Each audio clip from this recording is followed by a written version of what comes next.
Welcome back to The Road Forward, a podcast for trucking industry leaders, brought to you by TruckSpy, the all-in-one fleet management platform built to empower your drivers to be productive, compliant, and safe. My name's Alex, and in this episode, we're going to try something a little bit different, and I want to hear your feedback on it, but I want to go over some headlines, some things that I saw. So first up, we got the reason this came across, or the reason I saw this, or the reason it's interesting is because this is actually the camera that we license and that we sell here at TruckSpy. So it's the 4-view camera with the road, with the driver, and the 2 side cameras. And this was a situation where a driver gets distracted and he has an accident. Let's check it out.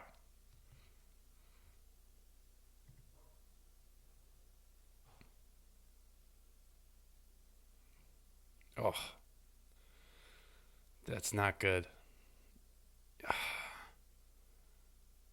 Jeez Louise.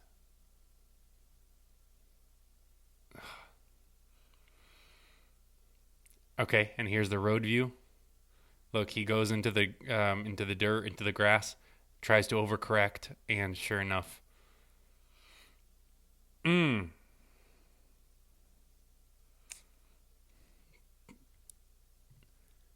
Yeah, that's not good. That's not good. You guys be safe out there. But you can see that this is the camera, so it has the 4 views, and the lines or the spikes on the screen, they are indicating that some kind of issue occurred. So you can very quickly, if you ever want to pull footage, you can just look where did that happen, and there you go. Guys, make sure you're safe out there on the road. Then next thing, actually, I saw it on Reddit as well, is this video right here where a 4-wheeler is trying to wait till the last minute to switch into the lane. Don't do this, guys. Let's check it out. Okay, he's trying to squeeze in there, cut the trucker off. Oh no. Trucker's not letting him in. He's not slowing down. I don't know if this is a newer video because it looks like it was recorded on a very, very low quality camera. But the point remains the same, that it's like just merge earlier, you know? Yeah. That's rough because it's like now that the guy's truck is beat up and whose fault is it? You know, like that's a good question. Like whose fault is it? You know, comment below. Is it the trucker's fault for not letting him in? Whose fault is it? Right. And so it's like this opens a whole can of worms. Yeah, that's not good. But so let's get into some news. First and foremost, there's this Future of Freight Festival by FreightWaves. We're going to be there.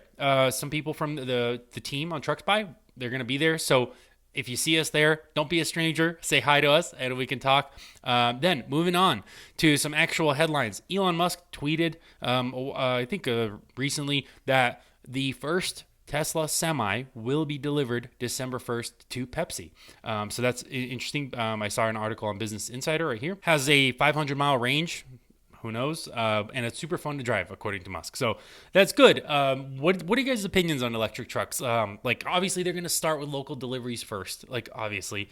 And from there, they'll probably, get longer range, or maybe long haul will be still diesel for the foreseeable future.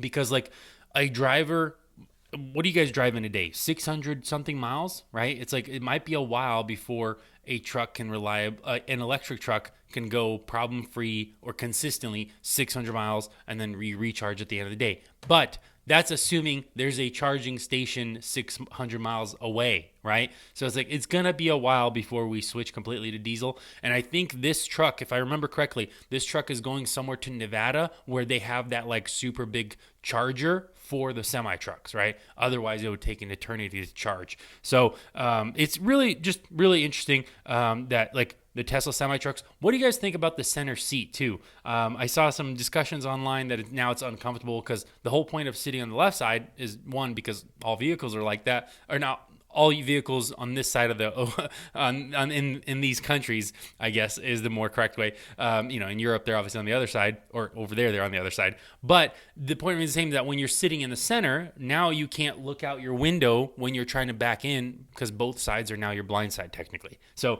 looking forward to your comments on that. What do you think about that center position seat? Moving on to the last article I want to go over, VCs reveal 41 supply chain startups they're betting on to help solve global logistics chaos. VCs is obviously venture capitalists. So this is a good article, And this is actually where I found the company Circulor. And they're doing some interesting stuff in tracing and tracking of products. So let's just get into that interview right now. Today we're sitting down with Ellen, and she is the vice president in Circulor. No, correct me if I'm wrong. What is it? Vice president for global policy and public affairs for Circulor. There you go. It's a little too long. I put that in a note. I put that in a note somewhere, and I forgot to save the note. But okay. And really quick, I've watched a couple of videos about Circulor, and your, I believe, the mission or the 60-second pitch has changed over the years. Can you talk to me? What exactly does Circulor do? Yeah, we basically bring transparency for better and greater business opportunities. So Circulor is a global tech company. We have a team around the world, and we track physical materials and products as they might be a raw form or recycled form as it changes state into a final product. And we gather various parts of data and information along that entire supply chain so that we can prove where it's been, its provenance, its chain of custody, and also other information that folks want to know. How much carbon was used? Was there forced or child labor? Is it responsibly and sustainably produced, etc.? Okay. And I think I recently heard the co-founder and CEO, Doug, right? I think he basically said it's product passports. Was that what he said? Product passports, I think was what he called it, to simplify it. Yeah, we're moving in an age where folks want to know what's in my products, right? And that information is becoming readily available, especially because of this chain of custody, digital chain of custody that can be built, the secure sharing of information, and then from businesses to the customers, we can tell customers what exactly they're buying. And sometimes that comes in the form of a product passport or a digital identity of that product. It can be just like we have labels on our food saying what's in it. It's the same for a lot of the other products that we're buying. I see. Okay, that makes sense. And one of the key areas that Circulor is developing this technology or not developing, but implementing this technology, maybe the better way of saying it, would be the cobalt in the batteries, correct? Well, actually, all battery minerals and materials. So batteries, and more specifically, batteries have high risk within the supply chains. They have high human impact. They're also very valuable assets, and they're very valuable commodities in their raw form. So bringing transparency to this industry, especially as our different countries around the world really electrify both our transportation plus our power generation, etc. This is a really critical time where we can bring transparency to it and build an electrified economy that's built right and built with transparency in mind. So, yes, right. And to your point, Alex, you mentioned product passports. There are, because of all of these elements that involve batteries, they are increasingly governments are requiring that information about those batteries is made public and made available to customers who purchase them. Right, because I'm fairly certain that the next, like the cobalt mine doesn't want a Netflix documentary made about it, because they make kids work to get these batteries for whether it's vehicles or anything like that. So the people are definitely more well aware of where their products are coming from, and that is driving this interest. And then they're letting their voices heard, and the government are passing laws, and so companies are stepping up to the plate. Like Volvo, I believe. Volvo is a customer, I believe, right, for one of your vehicles. They're stepping up to the plate and saying, hey, we want to make vehicles, but we want to make sure the parts and the materials that we're using are responsibly sourced, correct? Perfectly said. Yeah. Are you guys I think please. I think there were a lot of Netflix documentaries. There has been a spotlight shined on poor practices of handling people and our environment in the extraction of some of these minerals and materials. And so now there is, like you said, there's more of a call for, hey, we want transparency into what's happening here. And when we want to ensure that products that we're buying come from places that are treating people and our environment well. So we got started with Volvo tracking cobalt in 2018. So they were the first vehicle OEM to apply blockchain and work with Circulor to apply blockchain in tracing and proving that their cobalt did not have child labor in it. So they had the first traced cobalt in their vehicles. Correct. And I believe that was like the crossover, right? I forget what the model was, but it was a crossover, I think, that is available now. Sure. I think it's the XC40, the electric XC40. Right. Yep. Right. Okay. And and I want to get into that a little bit too. You guys are using blockchain. So I know we're kind of coming out of, we talked a little bit earlier and you said the blockchain hype bubble, right? It's certainly, it's been a lot of hype about blockchain and crypto and all this other stuff, but Circulor is definitely a company that has realized like the benefits of blockchain. And so can you give me a little bit about what you know about like the technology you guys are implementing and how exactly it's solving this problem?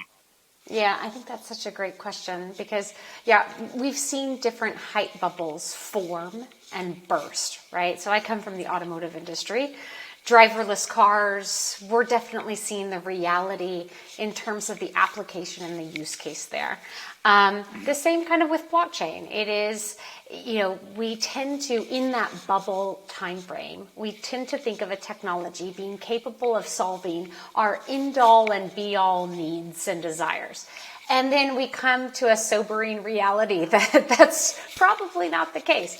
And then we start thinking about use cases and applications. So yes, Circulor uses a blockchain, which helps us create that community and that network of information sharing across supply chain participants in a way that is safe, secure, and trustworthy. So as we track a mineral, a material, as it changes state, each one of those participants kind of makes a mark on an indelible record, creating an immutable record in terms of information about that product. So in the way that folks are connected, but also able to engage with each other, there is a community of trust and a network of information trust that forms. Right, and I think in a podcast, Elon Musk said like the biggest challenge of self-driving cars is making sure the real world lines up with what the computer is seeing in the digital world. And so my question would be like, how do you ensure accuracy of like what's actually happening in the real world with the information on blockchain? How do you ensure that accuracy? I love that question because it's the driverless car application and approach is very applicable here. You need information redundancy. Right? So you need to have different technologies checking off from one another to be able to have greater confidence in the information that's gathered is what it says it is. Okay. So whether that's a car checking across LiDAR camera sensors, or it is, our product and our technologies that's gathering mass balance, geolocation, proof of scan points, etc. Those redundancies, they really help inform one another and create confidence in the data. Okay. Because that was one of the things that I didn't see online of exactly how that verification happens. So I appreciate that. And different data inputs. Exactly. Right. It's a great question. Right. Different data inputs. Perfect. And then I saw in just a short clip, there was a bag with a red tag and a QR code on it. I think some raw material. So is that one of the ways that some of that data entry occurs, that somebody scans a QR code? You really did do a lot of video watching and research on Circulor, Alex. I'm so impressed. Great. Another great question. So, we have to prove how we create a digital twin of a material in terms of when it's in rock form, when it's pulled out of the ground. And then we have to say this rock form is in Alex's car, right? And that, at the beginning phase, that requires creating a digital twin of that material so that we know where it came from, who mined it, that it, was sustainably, responsibly mined, that it was put on this truck, that it was carried to this next step, et cetera, et cetera. So it really does. That's a good point. At that point, at the very beginning of the supply chain, we have to create a digital twin informed by that different redundant technology and information inputs. And then we can carry that and follow that material along as it changes state. Okay, and that I think is a big challenge too. That when a material does change state, how do you track it, right? And you folks are able to do that. You're able to track it even though it changes state. Yeah, that's really okay. That's the secret sauce. Right. But again, I would go back to different data inputs that create that redundancy and shadow the physical material with a digital shadow throughout. Right. And so the question would be like, why go after a problem that is that difficult? Trying to trace a product that can change state. Why not go after an easier problem? And one that comes to mind is, I believe about a year or two ago, there was an E. coli outbreak on spinach, and like all the spinach and all the stores had to be removed and thrown out. And it's like spinach doesn't change state. Wouldn't it be easier to implement this technology for something, for a problem like that? So I know that, hey, the spinach I'm using definitely does not have E. coli, or the spinach I'm eating doesn't have E. coli. So wouldn't it be better to tackle a problem maybe like that first? I think that problem has really already been tackled. You see a lot, like you said, food, proving organic food, proving clean food. Diamonds is a great example, right? Diamonds don't change state, but they're tracked and they're labeled to ensure that they are responsibly mined and sourced. The interesting part is when things change state and ensuring that whether it's a rock that turns into a vehicle or a rock that turns into a electric scooter, etc., that transformation does not hide that it was not responsibly and sustainably produced. Right. And to kind of recap what you just said is, Alex, we're really smart. We want to solve big problems, not the easy problems. No, exactly. Exactly. You guys are doing good work. That's awesome. I would channel our CEO on this a bit, which is, supply chain fraud or manipulation is as long as we've been on this earth, right?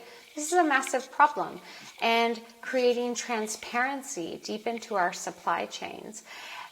We create visibility so that companies can de-risk what comes before them. They can have data-driven information to make decisions, and they can create competitive advantage, right? I think also when you talk simply about emissions and maybe decarbonizing our world as well, 8 supply chains have about 50% of our emissions. So if we are going to make the world healthier, and over time, we have to think beyond just our own actions, but beyond, are we making systematic improvements that help our businesses have less risk, become more resilient, grow more healthy, and also reduce emissions and things like that in our world. Okay, and I want to get into that a little bit about the emissions and whatnot, because it seems like there's a lot of problems going on right now. Whether it's like I read a couple of articles, like families are struggling; they're buying less. Literally, an article came out that families are they're not buying the full meal at fast food places. They're only getting a sandwich because they're trying to cut back because prices and inflation, or it's the problem of like the whole UK energy problem right now. All the between the pipelines and all the prices they're going to pay, like families are not using as much heat. And so my question is like, I understand a person like wants to do something good for the environment and wants to make sure they're buying products that are responsibly sourced. But is that a luxury of somebody maybe that's well off? Is that a luxury of a first world or a person living in a first world? Whereas instead, like, a family that can't afford heat or a family that's struggling to pay their bills on food, is that, I don't know, is that a problem that should be a concern to people maybe that can't worry about that? Um, you know, let's say this. I think there's a multitude of benefits that come when you can see supply chains. And a lot of those are economic, right? Businesses can get a handle on their supply chains. They're not waiting for materials. They're not losing money. Customers like you and I can see where our materials and our goods are. We can have lower cost, etc. So yes, of course, there's some climate, there's some ESG benefits, but I think the foundation of what Circulor is doing is providing visibility to companies and to consumers on what's before them in terms of the supply chain, on what they're purchasing, and that visibility creates resilience and makes things stronger. Right, and that I completely agree with you on that. It's like, would a consumer buy a product that's marginally more expensive, knowing that that product didn't harm a whole bunch in the process of it being manufactured? And on top of that, it's like, would I buy a product knowing that it can get recycled? Because I think you folks can trace the products even after they get recycled too. It's like, I have my old iPhone laying on my table. I don't know what to do with it. It's just sitting there. I don't know if it's going to get recycled. But if it's one of those things where it's like, well, Alex, we know for a fact that your iPhone will get recycled, and here's where all the parts would go because of the tracing or the tracking available to you now. It's like, that would certainly encourage my buying decisions to sway one way versus the other. So can you explain to me how does the tracking the recycling go as well? Yeah, so I think what's interesting about tracking the potential for your iPhone is that it gets taken to a recycler, it gets put into that system, it's digitalized within that system, and then it's purchased on the other side into a new material that stays within, let's say, the US. And then that next iPhone creator can say, look, this is made with recycled North American or US content.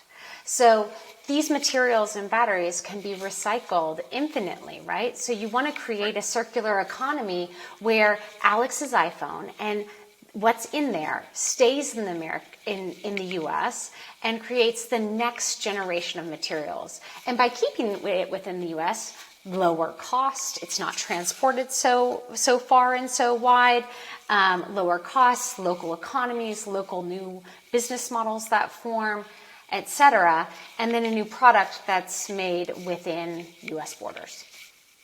Right. Yeah, that makes perfect sense. It's like knowing that your phone won't get shipped out to another country. Not that's bad. It's just it's going to be more carbon intense, more resource intense.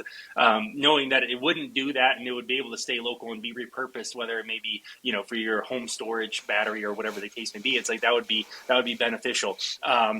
But it doesn't have to just sit on your bedside bureau, Alex. It can go and it can be put to use, and it can be put into another application, right. in a new battery application.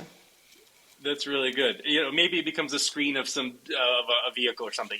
But to simply put is like, that's why the company is named Circulor, right? To tie in these products that can operate in a circle, correct? Right? Like without any dead ends. Circulor with the OR is Latin for coming together. So with our technology, there is a linking and a sharing of information that opens up new business models, creates more economic value, drives down prices, etc. And so all of that's possible when information is shared and when there's collaboration across networks.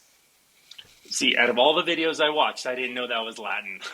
So there you go. That's awesome. Okay, so we covered a whole bunch of what you guys are, trying to do, all of the problems that you're currently solving. But obviously, the podcast is called The Road Forward. So where do you see the future going, both for the company Circulor and for in whole, just for society, for Earth? Some of the maybe supply chain challenges that maybe you folks are seeing or are paying attention to. Where do you see the all like the what is the road forward? Where do you see all this going? Yeah, I think what we're currently paying attention to is the digital identities that are getting assigned to batteries, specifically to electric vehicle batteries, et cetera. So globally, those batteries in our new electrified economies are coming with proof of where they came from, et cetera. I think that's really the start to more of our products that are important to us in knowing where they came from and then building circular, local, domestic, circular economies around them. And so the batteries are kind of the tip of the iceberg, and then using that information and that one example to apply to others, and then create information sharing that builds up economic strength. Right. And honestly, you guys are tackling a really important problem because it seems like that we are right at the cusp of this battery electrification future, right? Because I mean, I don't want to have a propane generator anymore. I'd rather have a battery on my wall, and so it can power the house for the next 3 days instead of having some propane generator.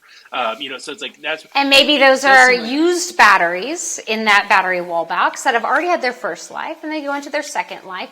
And we're using the maximum capacity out of the assets and resources that we build. Right, and so with this ever increasingly demand for batteries, whether it's computers, phones, solar storage, and maybe it comes back to that whole the UK energy crisis. Like, man, imagine if you could put together a lot of batteries and solve some of their problems with storage, right? With battery storage. It's like you could source maybe materials that are a little bit cheaper, and that would help with that. So yeah, you're doing excellent work. Now, you mentioned earlier that off camera when we were talking, you mentioned, and also I saw Doug talk about it in another video that you guys just closed your Series B. So that's exciting news, right? Mm-hmm. Yeah, exactly. It's led by the Wesley Group out of California, but we also have a number of customers who are also our investors. Like we mentioned, Jaguar Land Rover and their InMotion Ventures, Volvo Cars and their venture capital arm, corporate venture capital arm, BHP, and some others. So all of those came back to the table. We also have a new investor in the Heritage Group, or HG Ventures, out of the U.S., and working with them specifically on how businesses become more circular, more sustainable, and more connected in terms of using their resources efficiently. Right. That's awesome. So you investors all over the world are really seeing that this will be a massive problem. And that you're trying to solve, you're trying to build this up to solve, maybe in 5 years, who knows where it's going to be. It's like no one's going to buy a ICE car, right? People are going to buy electric vehicles only. And so building this out now, slowly but surely, it's certainly, like you said, laying the foundation for a much better integrated communicative. Is that a word? I don't think so. a society that communicates with each other, right? Like you're laying the foundation for that. Exactly. And as they say, where there's challenge, there's opportunity. So yes, we've got some massive challenges to solve. Creating visibility and connected engagement in terms of solving that is really the key.